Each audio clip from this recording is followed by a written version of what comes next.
5 minute ভাববেন যে BJP party, আগে বলুন এই পার্টিটা কি দুর্নীতিগ্রস্ত পার্টি?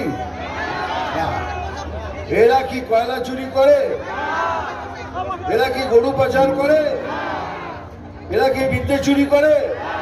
এরা কি রেশন চুরি করে? সেই পার্টি এই লোকটাকে চুজ করেছে। তার মানে এই লোকটার মধ্যে কিছু সততা, স্বচ্ছতা এবং ইনি একটি অনেস্ট লোক। এই জন্যই বিজেপি পার্টি চুজ করেছে। বিজেপি পার্টি যাকে তাকে টিকিট দেয় না, একটা প্রসেস থাকে। এই যে পার্টিটা আছে সে পার্টিটা দুর্নীতিগ্রস্ত কিনা? পার্টিটা দুর্নীতিগ্রস্ত হ্যাঁ কিনা? হ্যাঁ, এরা গরুর ব্যবসা করে, এরা কয়লা চুরি করে, এরা বালি চুরি করে, এরা বিদ্যা চুরি করে, এরা রেশন পর্যন্ত